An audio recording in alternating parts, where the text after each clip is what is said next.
नमस्कार। मैं रश्मि गर्ग वीरभूमि राजकीय स्नातकोत्तर महाविद्यालय की छात्रा हूँ।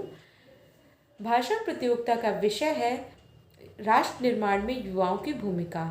तो मेरा भाषण मुख्यतः 3 बिंदु पर आधारित होगा: युवा, विकास व राष्ट्र निर्माण में युवाओं की भूमिका। तो सबसे पहले हम समझते हैं कि युवा कौन है।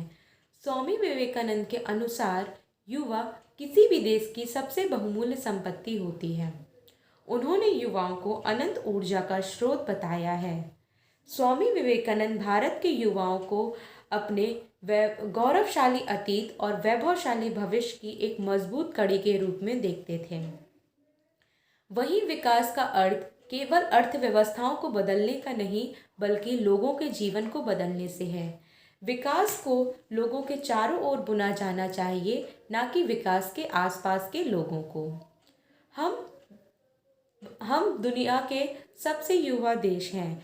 65% से अधिक के लोग यहाँ 35 साल की कम उम्र से हैं, यानी हर तीसरा व्यक्ति युवा है। किसी भी देश को विकसित देश तभी माना जाता है जब वह राजनीतिक, आर्थिक तथा सामाजिक रूप से समृद्ध हो। ऐसे में युवाओं की भागीदारी एक महत्वपूर्ण भूमिका निभाती है।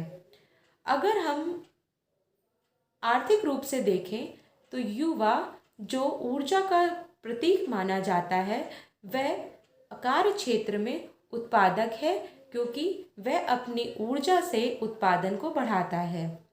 वही युवा कार्य क्षेत्र के बाहर बाजार है, क्यों, यानी मुख्य उपभोक्ता है। उत्पादक भी वही है, मुख्य उपभोक्ता भी वही है।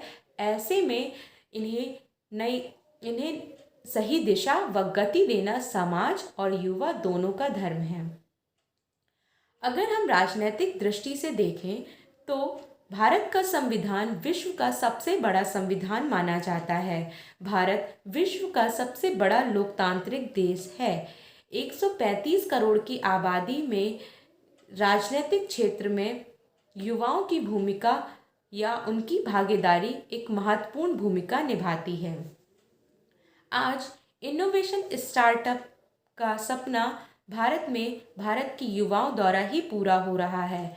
भारत दुनिया के स्टार्टअप इकोसिस्टम में टॉप 3 देशों में सम्मिलित हुआ है। तो ऐसे में ये युवा हमारे देश के युवाओं की मेहनत और लगन का ही कारण है। 26,000 जैसे नए स्टार्टअप को खोलना किसी भी देश का सपना हो सकता है, और यह सपना हमारे देश में पूरा हुआ है, तो इसके पीछे भी हमारे देश के युवाओं की ही शक्ति है। यही नहीं, हमारे देश के युवाओं ने अपने सपनों को अपने देश की आकांक्षाओं, उनकी ज़रूरतों व उनकी आशाओं के साथ जोड़ा रखा है।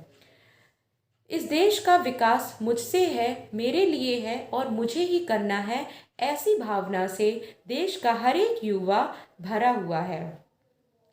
आज युवाओं के सामने बहुत सी समस्याएं हैं। ऐसे में उन्हें सही मार्गदर्शन की आवश्यकता है, ताकि वह अपनी शक्ति का या अपनी ऊर्जा का सकारात्मक प्रयोग कर सकें। अंत में मैं अपनी हिंदी कविता के माध्यम से युवाओं से आग्रह करना चाहती हूँ, जो कि इस प्रकार है। किस ओर बढ़ोगे आज घोषणा कर दो, हे युवा आज वसुधा को इतना वर दो। किसके दम पर वसुधा श्रृंगार रचेगी, किसकी भुजाओं पर वह अपना भार धरेगी, किसके दम पर इतिहास गढ़े जाएंगे, किसके माथे भविष्य के भार मढ़े जाएंगे। हे युवा कुछ कहो, नींद से तुम उठ भागो, तुम इस महापतन के पथ को छोड़कर तुम भागो। छोड़ संग अंधियारों का, आओ सूर्य की ओर चले, हम आवेग प्रबल लेकर हाथ जोड़कर दौड़ चले। यह विभीषिका नहीं मिटेगी केवल भाषण करने से, सड़कों पे पर्चे बटने, धरने या नारों से। है प्रचंड पुरुषार्थ जरूरी, हर नर को करना होगा, स्वार्थ भाव से ऊपर उठकर हर जन को लड़ना होगा निज स्वभाव से, मन में लेकर सोच अलग, चलना होगा नए राह पर, तन में लेकर जोश अलग। धन्यवाद। जय हिंद, जय भारत।